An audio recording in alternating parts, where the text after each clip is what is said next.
vary depending on factors such as ethnicity, age, socioeconomic status, and more. Rainier Avenue Radio is proud to amplify women's voices. They are the experts of their own lives, initiating conversations within their community about challenges they face, the solutions they're working on, and the opportunities they see.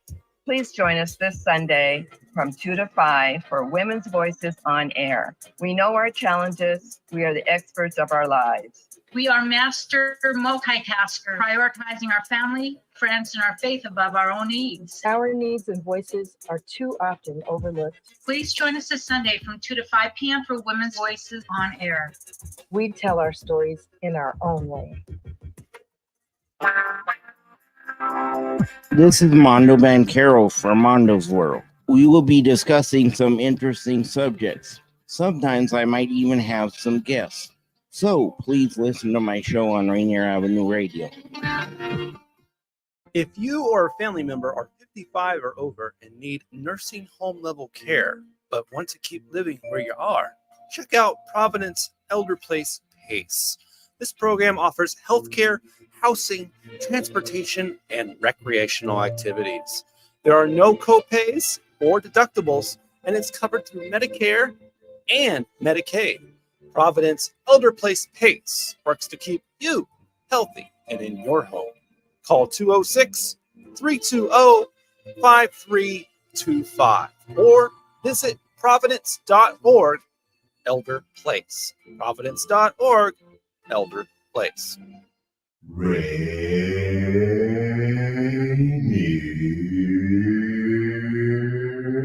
Avenue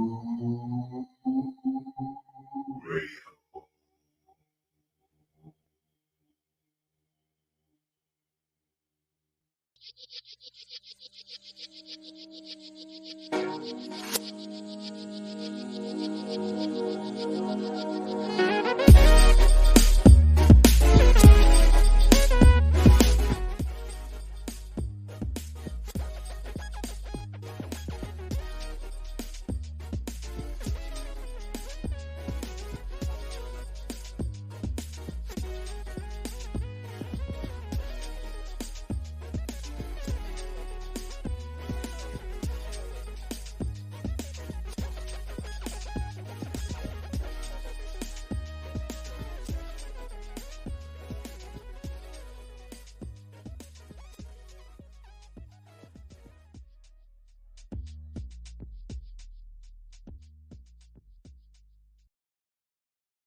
20 years, right? So, man, that's pretty amazing. Yeah, thinking about it, let me ask you this question. I remember when I would play basketball out in the backyard, and I remember I was such a big fan of Kareem Abdul-Jabbar's, although I was like 2 feet shorter.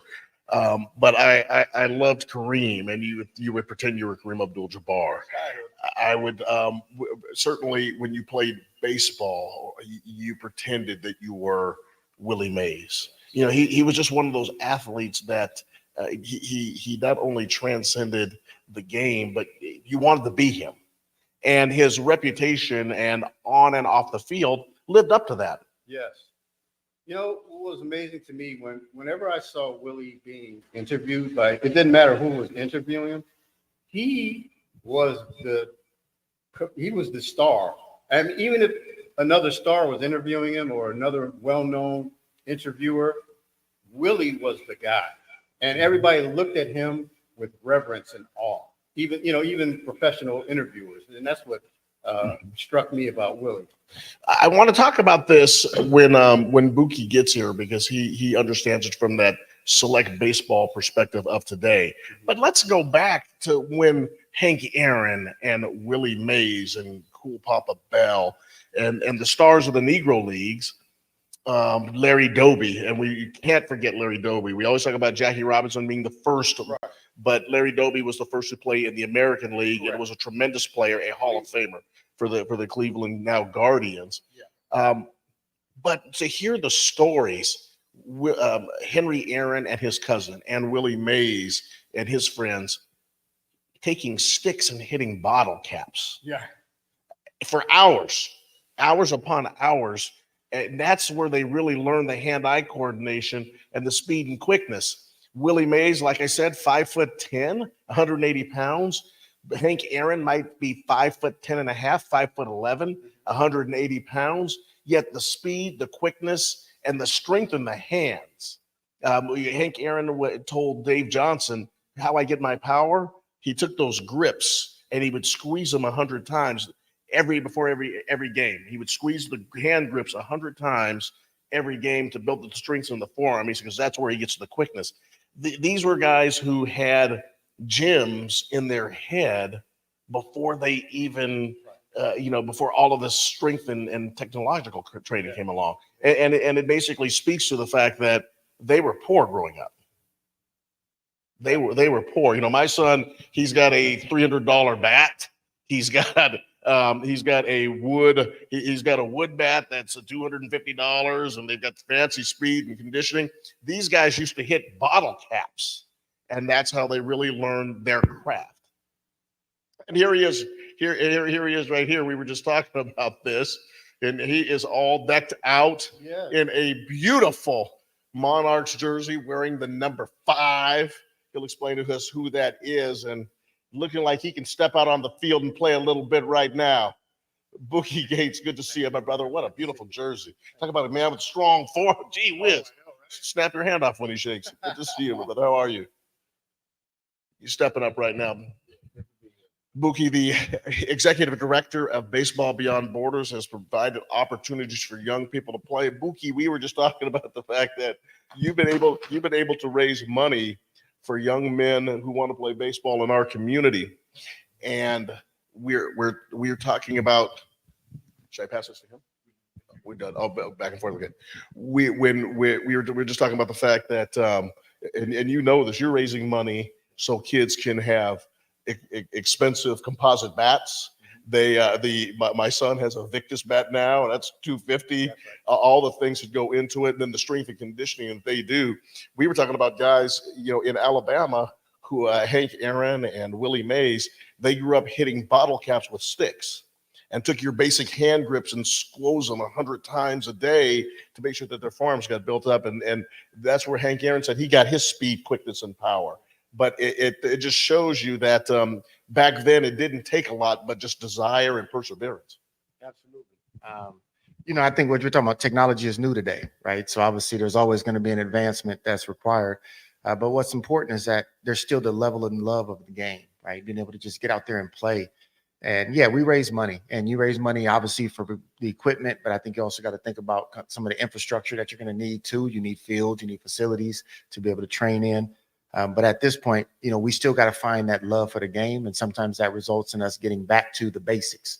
And that means let's get a stick, let's get a bottle cap, let's see what you can do. Because that's about hand-eye coordination. That's why they were so great in what they were able to do. We talked about it earlier, the athletes that we wanted to be, that we pretended to be. And if you can believe it, I would go out as a 5-year-old in my backyard, and I would pretend to hit the sky hook like Kareem, and you would see these guys, and ultimately it was Dr. J. And then when the Sonics got hot, man, I wanted to be Gus Williams and Dennis Johnson. I think we all wanted to be Willie Mays. Who are some of the athletes that influenced you? And tell us about your feelings about Willie Mays. I'll start with, obviously, I'm a hometown fan, so the Mariners. Anybody that played with the Mariners, from Rupert Jones to obviously Harold Reynolds, Alvin Davis, Mr. Mariner. But I would always be fond of Griffey, right? Just one, because of the way he went about the game. He knew he was just a natural. He just had fun. He smiled. So it was like he had no worries. But I think if I look at Ozzie Smith, would probably be the one that I wanted to be like, because he was a wizard. And I played shortstop, so I wanted to model my game after what Ozzie Smith was able to do. But when I think about Willie Mays, right, and what he meant, he'd done so much for this game. And I know we're hearing a lot of the tributes and accolades. But when you reflect back on when he began, right, he started as a 17-year-old. And that's when he got his first experience with the Birmingham Black Barons, 17 years of age. He wasn't even out of high school. He was still attending school in high school, and then he would go and play. Now, oftentimes he wouldn't travel during the weekday because he had to go to school. Parents was like, it's about academics. But on the weekends, he would catch up and he would play. Then from there, obviously in 1951, he becomes the Rookie of the Year. But then he goes off and does a stint in the Marines, right? So you got to think about, or the military. I don't know if it was Marines, Army. I don't know which class, but the fact is he went off and ended up joining the military. And from the military, he came back 2 years later and then won the MVP in 54. So a person has to be great to get the Rookie of the Year 1 year, go off and be deployed into the military for 2 years, come right back and don't miss a beat. He was special. Pepe, you and I, you and I during football season, you and I toss jabs back and forth at each other, and we love the game. We love football, and it seems to me that football and I think this conversation has been something that people have examined over the last decade, certainly, maybe a little bit longer, about the fascination with football and basketball in particular, and obviously.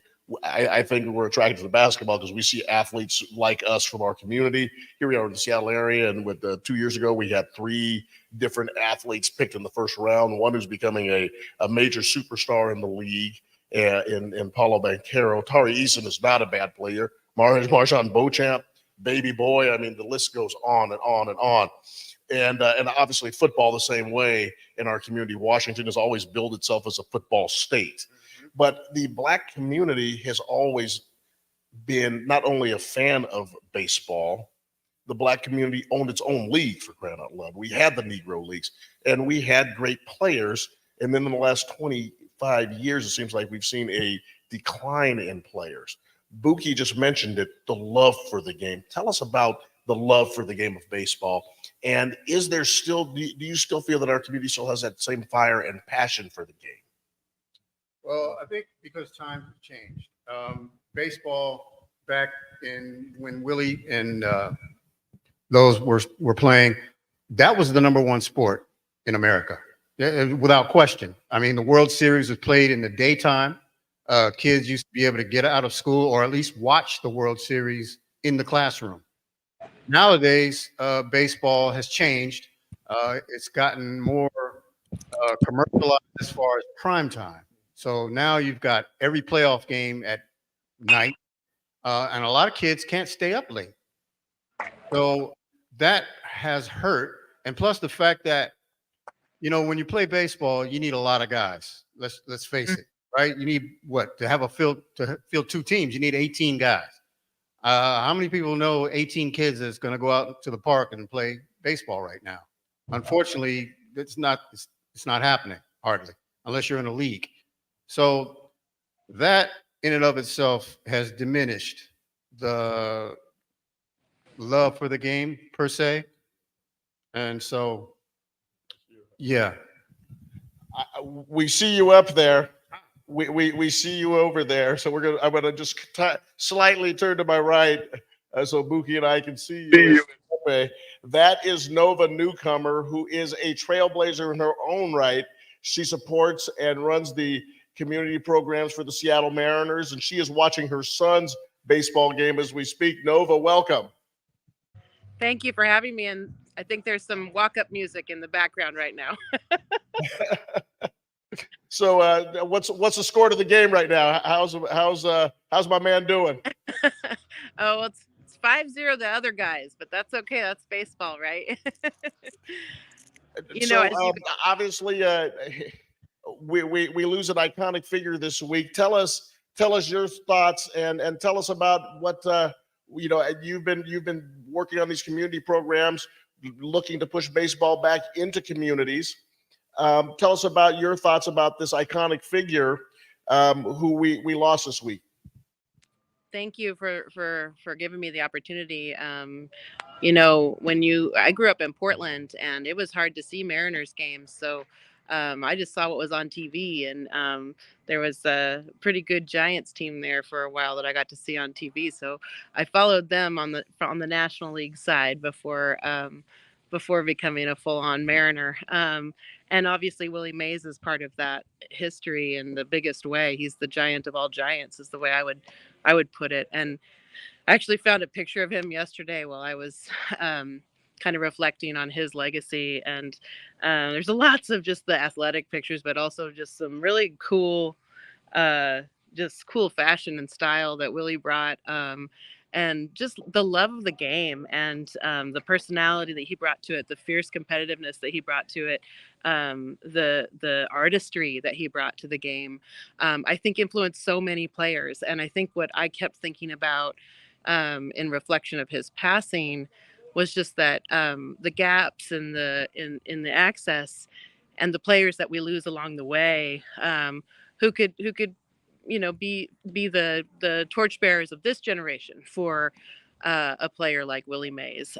So when I look at the Hometown 9 program, when I look at what Buki is doing with Baseball Beyond Borders and the Nike RBI tournament in Seattle, it's helping people understand that there's players we're not seeing. You said I'm watching my son's game. Oh, even tonight, there's players out on the field that I'm not seeing. And I just want to think about what these legends mean beyond their own record, but also what it means to the kids that are playing today to not have as many of those players in Major League Baseball. We know that percentage of Major League players who are Black Americans is a very low number. And we all have a responsibility to make baseball for everyone. So that's what I'm reflecting on right now. And the legacy of Willie Mays is, we know he was, I don't even know if it's arguable, but people say the best player of all time. We have Ken Griffey Jr. saying he's the godfather of all center fielders. We have a responsibility to honor him. If we want to honor his legacy, it's building up this next generation of ball players. We use the word trailblazer, we use the word icon to describe Willie Mays. Nova, in your own right, working in Major League Baseball, a female, and at the Mariners, you have Ingrid Narcisse Russell, Frances Traceman, who's spent her career in Major League Baseball, it seems, yourself. And as Major League Baseball has not only looked to broaden its reach out into the fans, but also to make sure that there's opportunities for front office positions, because that's so critical. Tell us about the role that you play, and tell us about the role that and the responsibility that you have to get this game out into the community. Yeah, thank you for that. I mean, I feel like the luckiest girl in the world. I was a 12-year-old girl who saw herself in Major League Baseball, but I couldn't hit the baseball. I played softball, I was a decent catcher, but just struck out too many times. So I had to think about what was my connection to the game that was maybe off the field, but still close to it. And it took me a while to get there. I ran an organization down in Portland called Friends of Baseball, an organization that's like a brother organization to Baseball Beyond Borders. But arriving in Major League Baseball, it was is a poignant moment for me. I was one of those kids that needed community support to play softball, and I felt like a leader for the first time on a softball field. And we need to make this game, whether it's on the field, in the front office, we need to make this game accessible to more people, because there's great love for it out there, and it's not all just one way.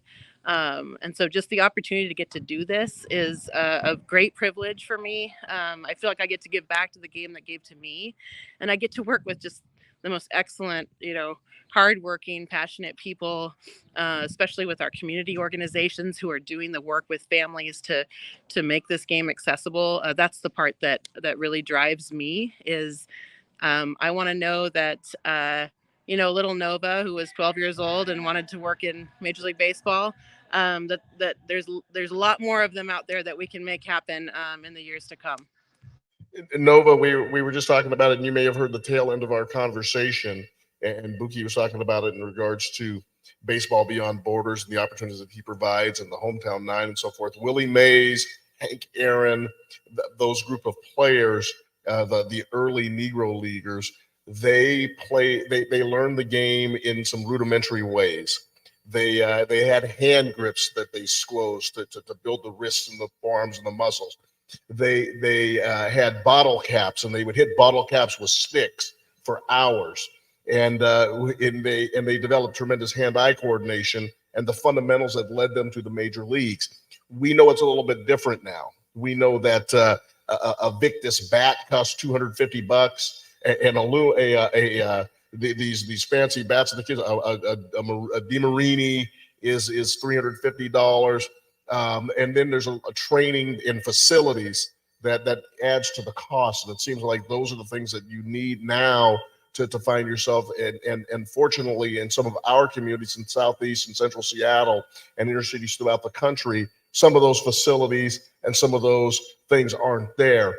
What can we do to make sure that kids who love this game have the training and have the necessary things that they need to pursue an opportunity in college baseball, high school baseball, and someday develop that path to get to the major leagues? That's the $1 million question. No, but seriously, I think it starts with supportive recreation programs. I think that the idea that rec programs don't have a huge role to play in this. I really have a strong belief that a lot of times we're focusing on that 1 to 4 batter. We need to focus on that 5 to 12 batter, because that's the only way you get. I think there was someone on the stage that was talking about the number of guys needed to make to play a baseball game. And yeah, you can play pickup and that's fine. But the idea that our 5 to 12 number 5 to 9 batter in the lineup doesn't matter, or that 10, 11, 12 batter that comes in for 1 at bat a game doesn't matter. That's important. I think there's a movement away from high school programs. High school programs matter. That's the way we keep kids engaged during the spring. And we need to invest in those programs. So I'd say investment first in our recreation and our high school programs, investment in our community organizations that are getting kids access to the game. And then we need to look at what the access to advanced training is, because we do have players from our communities who need to have access to that advanced training. I think Mariners Training Center is a piece of that puzzle. So that partnership that the Mariners have with them to provide access to those facilities, both for rec leagues and for competitive teams, and also organizations like Baseball Beyond Borders, helps to level the playing field. There's just, unfortunately never enough money to pay for it all. We also need to bring opportunities for kids to be seen in ways that don't cost thousands of dollars. That's just not that's not going to get us to all the players who can make a difference on these fields. So those are the kind of the key points that I would make. I don't think I have all the answers, and I don't think anyone does. But I think we really need to invest in our community programs.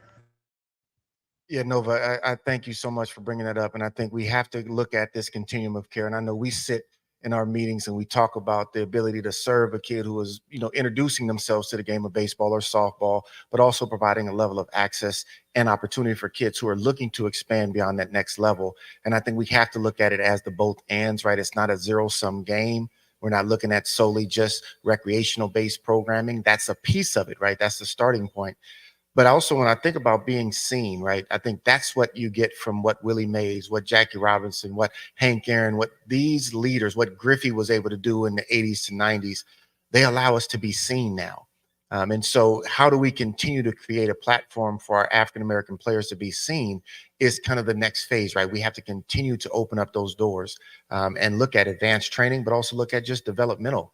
support. And I appreciate everything that you guys are doing at the Seattle Mariners. I can't wait for an exciting summer with the Nike RBI West Regional Tournament and the upcoming African American Showcase that we're putting on. That's to be determined. We're working out the details, but that's going to also highlight and showcase some of the best African American players in the high school classes around our region. Not just looking at Seattle, but our entire region. When you're looking at the state of Washington, Alaska, Idaho, Montana, as well as Oregon, obviously the Seattle Mariner markets.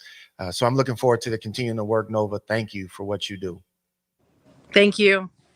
Nova, before you go, you're a parent, and you're a fantastic mom. And how do you balance your role, and how do you balance all of the things that you do to support what you do in Major League Baseball, and to also provide for your family and make sure that my man Elliot and your wonderful and your beautiful children get their time with their mom, and what are the lessons learned that you teach them that Major League Baseball has to offer? Oh, that's a tough question there. Balance is always a hard one, and also in the eye of the beholder. We try to find our moments. Together, and obviously our kids have kind of grown up around ballparks, whether it's here in Portland where I am right now, or at T-Mobile Park. So we try to find those moments together. But it's also in the rest. I think every family needs a little bit of rest together too. It's a tough question. It's a grind in Major League Baseball. 162 games. But my kids are really proud that they're getting to see their mom fulfill a childhood dream, and so I think that that's kind of how we make it work. That's something that I try to instill in them, is that we're supposed to be helping people achieve their dreams in the ways that we can, and part of that is I'm in Seattle a lot more than Portland, so that's kind of how we do it. But also it's because we have this love of the game, and it's because we all stand on the shoulder of the giants, like Willie Mays, who inspired us to love this thing, and to grin big when we're out at the ballpark. So I don't know if that answers the question. But I would say it was a tough question, but you answered it so eloquently. We are very proud of you, and we are very proud to work with you. And thanks for all the things that you do to expand the opportunity for baseball in these communities here that not only Buki and I and Pepe grew up in, but we still continue to live in and still continue to flourish in our community now. So thank you, and the support that you give us from the Seattle Mariners. We really appreciate you. And you can go ahead and go back to watching Elliot cut into that 5-0 deficit. Thank you so much. Take care. Thank you. Nova Newcomer, the Director of Community Programs at the Seattle Mariners. Pepe. Yes, sir. Tell us your favorite Willie Mays story. Oh, well, my favorite Willie Mays story, actually, it's not really Willie himself, but my uncle. One of my dad's partners, so he's uncle. His name was King Mays. So anytime we were somewhere and he would introduce himself, he would say, "Hey, I'm King Mays, Willie's younger brother." So, of course, when you're young, you're like, huh? But eventually I realized that he was just messing around and just playing with people's, so yeah, that's basically it, Yeah. Boogie, tell us what are your favorite memories about the great Willie Mays? Obviously he was well before my time, right? So obviously I had to live vicariously through my great grandmother, my grandmother, my father, around kind of what Willie Mays has done and what he's been. Obviously we can go back to the 1954 World Series catch, right? One of the greatest catches of all time, which is the basket catch over the shoulder. He paved the way. But I think it's hearing about his experience in the Negro Leagues, right? And as a young kid, as a young pup coming up, and really his ability to move that quickly through a system, and how great he was. And even those in the Negro Leagues, like Artie Wilson, who was probably the best player for the Birmingham Black Barons then, was like, no, this is going to be the guy. And to see the evolution of Willie just move within a span of 4 years, right? That's unheard of for a 17-year-old to eventually now become 21 and in the big leagues and being rookie of the year to now being an National League MVP and then moving on to 24 years as an all-star. That's unheard of, right? 24 years as an all-star. I will say that, Josh Gibson, yes, probably the greatest hitter of all times. Babe Ruth was solid, right? You have so many different stories, but I think you have to look at Willie Mays as being the greatest player of all time, just given his 5-tool ability. And I think that's the story that I keep hearing. He can run, he can hit for average, he can hit for power, he can throw the ball, and boy, he can field. And you saw that by the catch. We had a family that lived up the street in our house in South Seattle. I grew up on off of the corner of 51st Avenue and Hazel Street. For those that are familiar with the Rainier View neighborhood, and there was a family up the street, and we used to play with the kids all the time. And I think we were about 10 or 11 years old, and they said, "Hey, Willie Mays is at our house." And we said, "What?" They said, "Willie Mays is at your house?" And they said, "Yes." And we made a beeline. I mean, we sprinted to their house. I mean, we ran as hard as we possibly could. And then in the living room was a man sitting there, an African-American gentleman, and it was obviously not Willie Mays.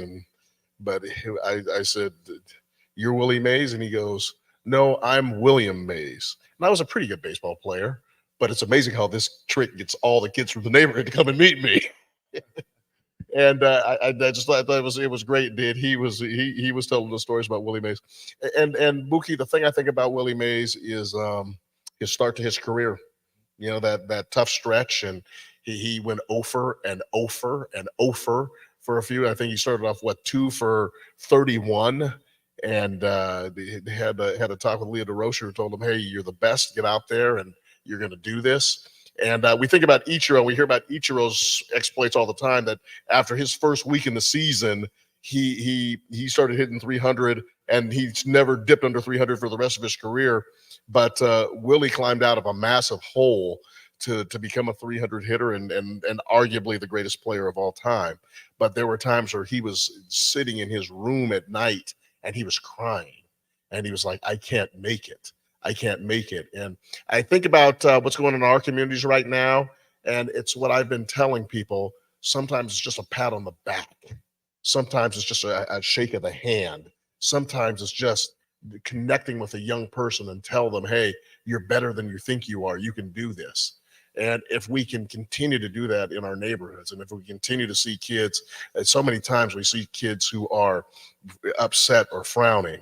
We see young women who are not smiling, and I tell them, "You know something? You're beautiful," and their faces light up. "Who are you?" As "I'm just a guy in the neighborhood," and just let them know that we're thinking about you and we're behind you. It doesn't take much, but sometimes it can take the right words from the right adult, and you can turn a life around. And I think that that's so important, and that's a story that I'll never forget from Willie Mays. Let's talk a little baseball, the three of us. Let's talk a little baseball, the three of us, and let's get into a conversation. Pepe, yeah. Who would you put in the category of the greatest three outfielders that you'd want to see? You build the best outfield you can. It's going to be Willie in center, Roberto in right, and then of course Hank Aaron. I know he's more known for his bat, but he played 18, 20 years himself. So you got to be pretty good if you're going to be out there that long. Buki, I'm going to give you just a little bit more complex question, and since Pepe got the answer right, I want to give you a little bit more complex question. Something that I believe was long overdue that the major leagues did. They took the stats of the Negro leagues and they are now counted in Major League Baseball. And of course, when you follow some of the baseball chat posts, there's a bunch of folks who are upset about it and they're making all these ridiculous remarks about it. But the bottom line is that these players needed to be recognized and their records should be recognized, and their exploits were absolutely on parallel what was going on in the major leagues. They just didn't get the opportunity to play Major League Baseball. So when I hear all these different things about Major League Baseball becoming woke, for example, I think that's really small thinking. It was long overdue, and Major League Baseball expanded the opportunity to do that. And I was just wondering, can you tell us your thoughts? You mentioned it with the great Josh Gibson, and and his unbelievable power and the things that he did. Tell us a little bit about your thoughts when you heard that Major League Baseball was doing this. Well, I'll say it's long overdue, right? We were waiting for that opportunity really to be noticed and recognized for the great accomplishments. And the fact is that there is no comparison, right? You talk about just the time in which the Negro League players were playing and the competition that they had to play against. Absolutely, it was a lot harder, and you had more stiffer competition in Negro Leagues than you did in Major League Baseball. Right? Imagine trying to hit against a Satchel Paige, or imagine Satchel Paige pitching against a Buck Leonard. We talk about Buck O'Neill. I mean, you got, a cool Papa Bell. There's so many names of Negro League Baseball players who obviously can run fast, can hit the ball far, and can pitch their lights out.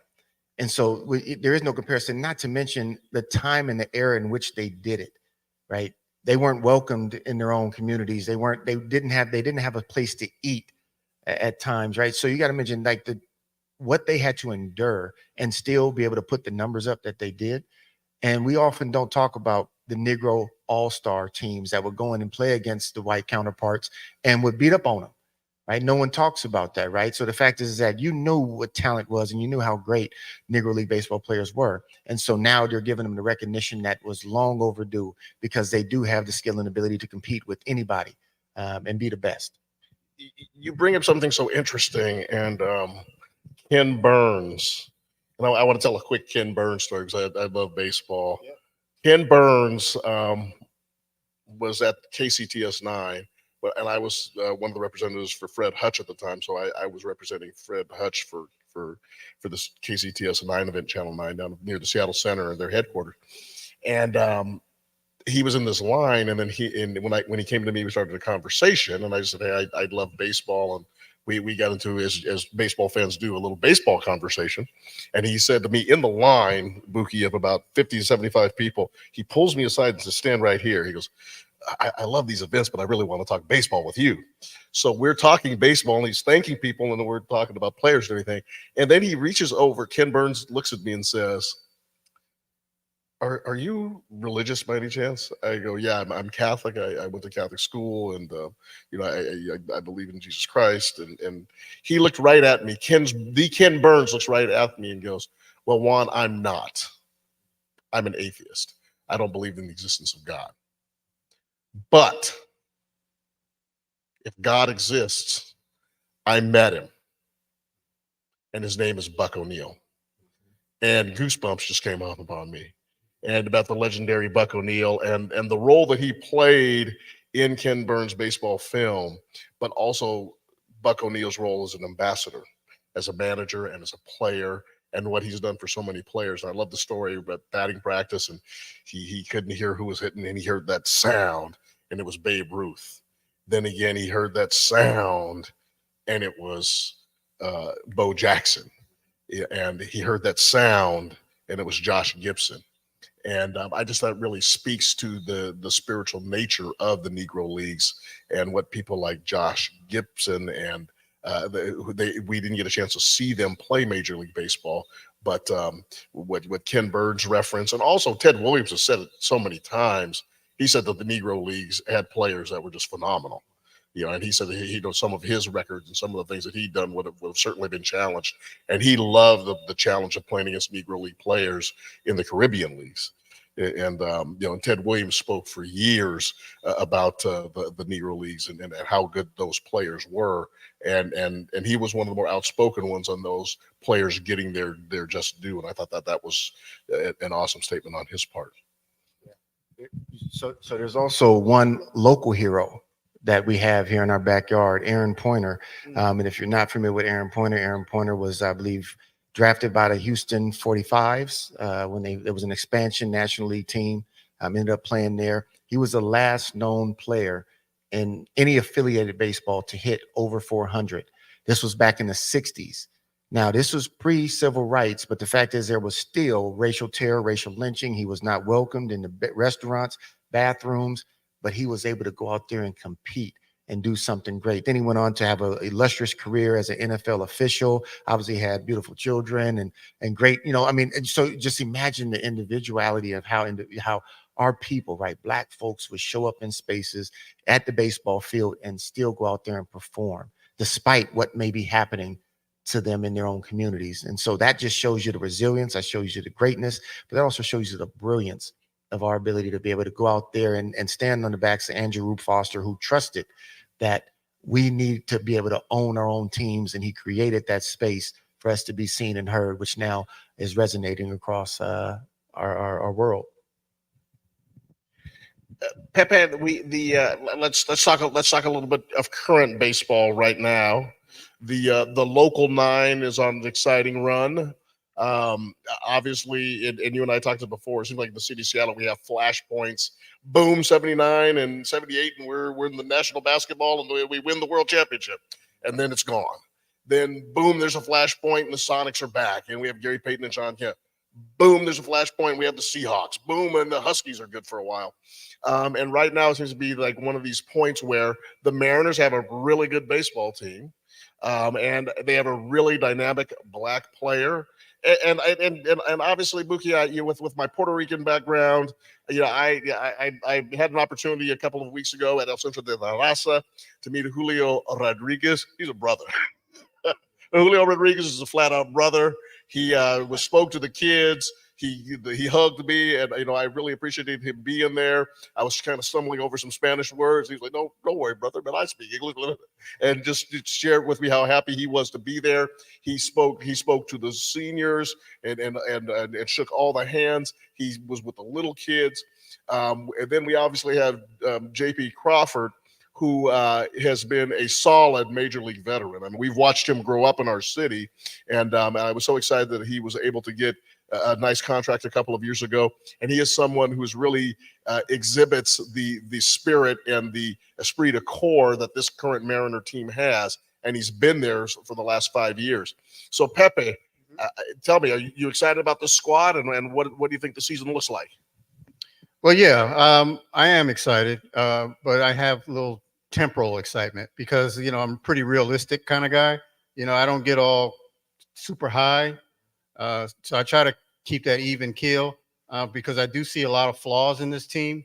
So they do need to I would like to see them make some moves for a bat or two, especially, somebody like Guerrero, right? And of course you hear about Pete Alonso, but unfortunately the Mets are hot right now. So they're not thinking about letting anybody go. So they might not even be sellers. But, the pitching has been phenomenal for the most part. And look, they're not going to be perfect, right? Like Brian Wu the other night, he kind of, had a bad outing, but it's going to happen. But as long as they're few and far, then that's what you need. What you need is consistency, and they've been pretty consistent. They've been winning series is what you need to do. You can't sweep everybody. You just got to win the series that you should win, and then everything else will take care of itself. Buki, you mentioned it with Nova. Tell us what's going on this summer. Tell about the programs that you have that are going to really highlight some of the young Black players in our area. Yeah, I can talk about that. But Pepe, I do appreciate that outlook, and I do believe that there is going to be some hope for Seattle this year simply because we have pitching, right? And so obviously the name of the game is to score more runs than their opponent. And I believe our bats will eventually find some hot streaks, but we could use an additional. I think we should be buying right now. And getting some votes. We don't need to sell nobody, but we need to buy. Absolutely. So what we got going on with Baseball Beyond Borders, we're going to showcase, right? Last year, we were able to host the MLB's All-Star Game here back in July. Subsequently, even, 2 days later, Nike RBI Regional, the West Regional Tournament was hosted by Baseball Beyond Borders. We're back again in 2024. So now we're calling this the All-Star. It is a youth all-star, which is Nike RBI programs across the West region. There's 8 total Nike RBI tournaments across our country that takes place. The top 8 winners or top winners from each division, juniors, seniors, and softball, advance to the Nike RBI World Series in Vero Beach, Florida. So again, that puts us on display, gives us the access to be able to showcase the skills, talents, and abilities of our kids. So that's happening July 19th through the 21st. We're using the South King County baseball field. So we're in Auburn Mountain View High School, Auburn High School, Kent Meridian High School, and Russell Road Park there with the city of Kent. Championship games this year will be at Auburn High School. We wanted to keep it in the community, not going to University of Washington. Nothing against University of Washington. We loved it. It was a beautiful space. It was great for the boys and the girls and those that were playing in the championship games to be able to be on a Division I ball field. But this year we wanted to make sure we kept it in the community and really created that vibrancy that's needed, especially out there in South King County. It is our hope that when we host again, we'll move a little closer to Seattle and utilize Rainier Beach High School and some of the local high schools here to make this thing special so that we can get back to the roots of where Black baseball began here in our city. But then we also are looking to showcase African-American talent, right? There's a lot of kids who have the skills, the abilities to really take their game to another level. And so we want to make sure we give them that space. And that's going to happen at T-Mobile Park. So we're waiting to kind of find the date in August that will then identify the top 30 African-American players within the classifications of 2025, 26, and 27, because they are a recruitable age, and then give them a showcase, allow them to go out there and display their skills in the front of Mariner fans, in front of, videos, so that they can take this and we'll capture video of them. Because I think that's one of the things when you look at the recruitment process, there's a lot of these pay to play kind of models, right? So you have to pay this money for you to get this film to then take it to somebody. But we're looking to kill that, right? We're looking to give these kids an opportunity to now get recorded, but then you own that film. You take that film and you disperse it to whoever you feel you want to take it to. And we're encouraging them to go directly to HBCUs. That is where we're looking to do. Obviously, we don't have the resources to bring HBCU coaches up in August. That also is a dead period for a lot of the recruitment. So it's not really a ideal time to host. But, it's like, look, let's not wait. Let's give these kids a platform and let's put them on a road to success for baseball.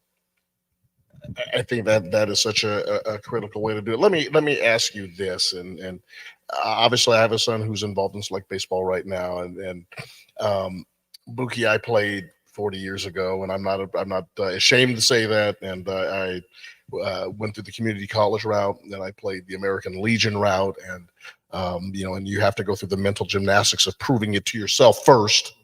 And that's the thing about baseball, where you have to really learn to believe in yourself. And then once you learn to believe in yourself, then you can start to really advance through the mental rigmarole.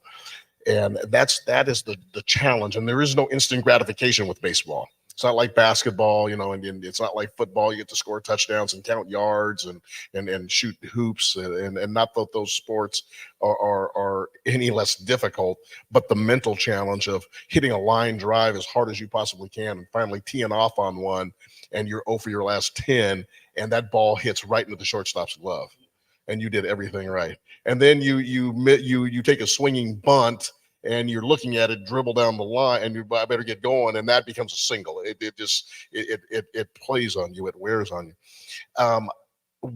There are many people in our region who are telling kids, come to this, pay $1,500, pay $2,000, come to this, and we will showcase you.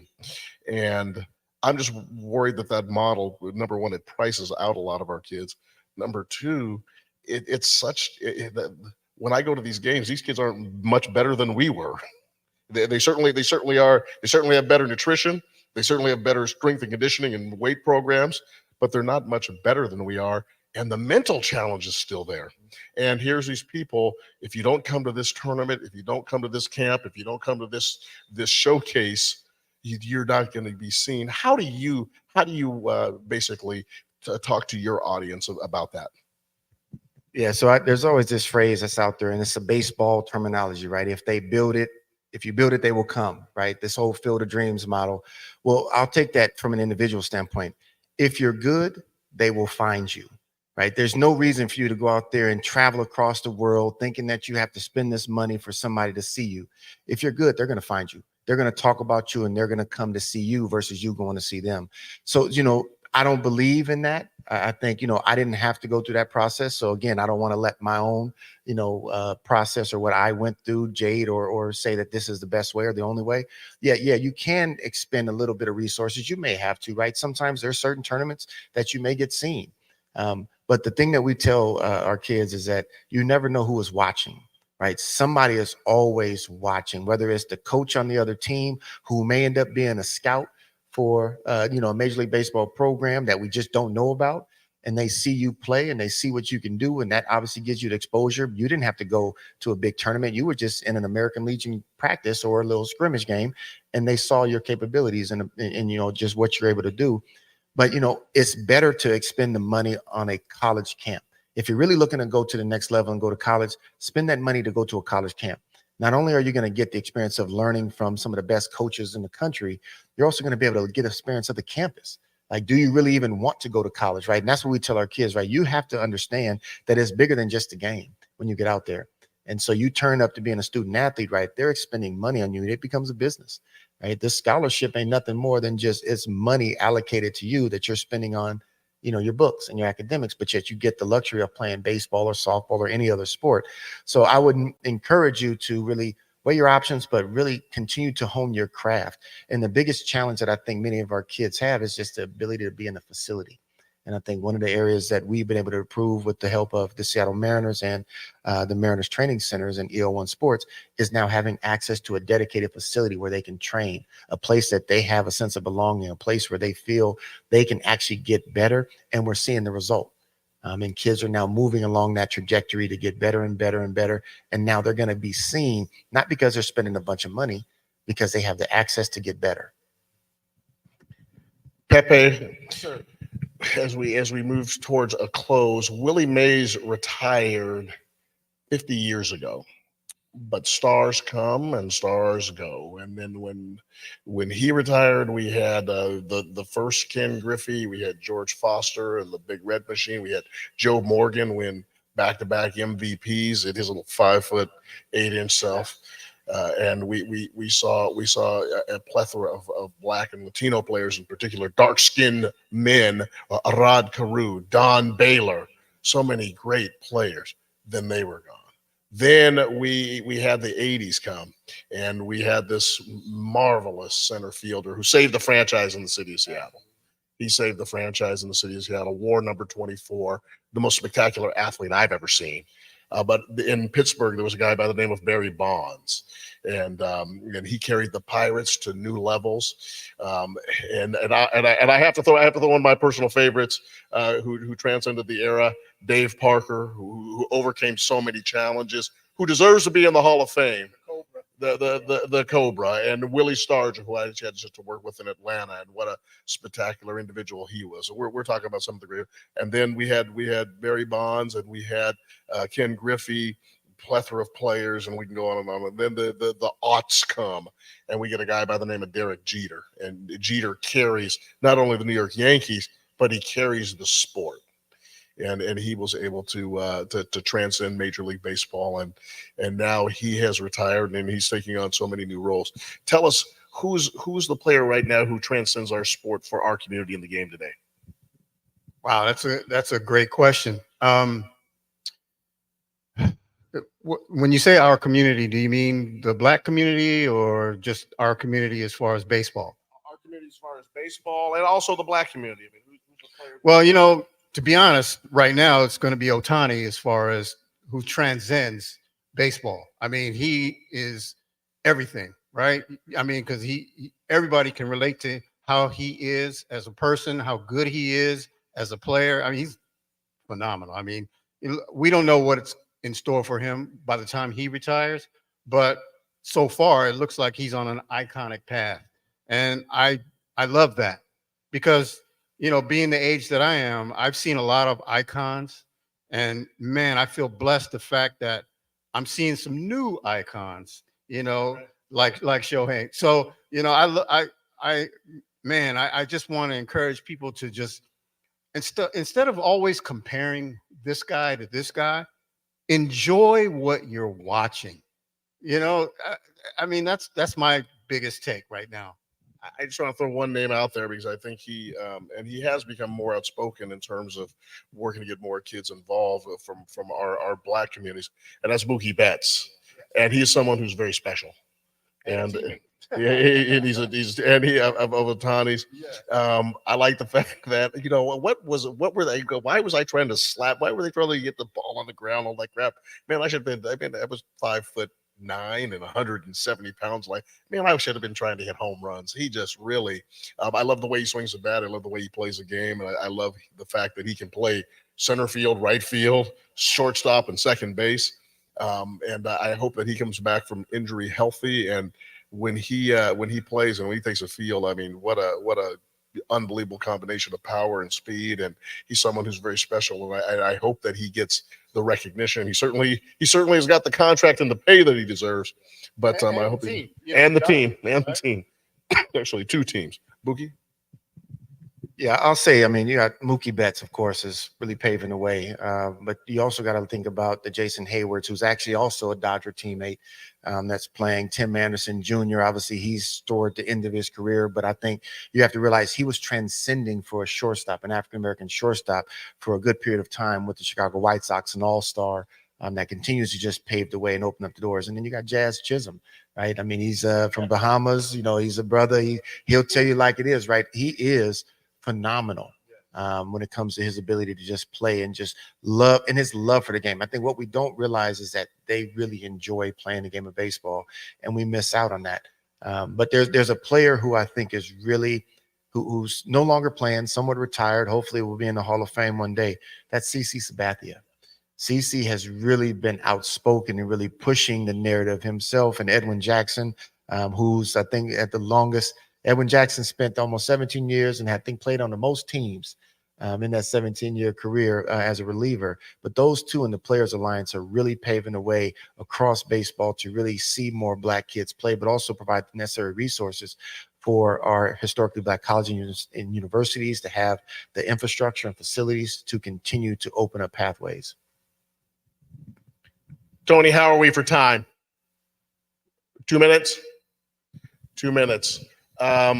Give us your final thoughts, Pepe, on this event this evening. It's about 30 seconds and your last statement. Well, Willie Mays was truly an icon. And yeah, you could argue that he's the best ever because of what he did at the plate. And, Ken Griffey is attributed to saying the best compliment I can give is, as far as the center fielder, he is the godfather of center fielders. And that says it all to me. In the words of the late, great Buck O'Neil, and I say this often, right? Don't feel sorry for the Black baseball player. Feel sorry for the ones you never get to see play. And that's what I think the exposure to be able to be seen, Willie Mays was able to give us visibility. So well said.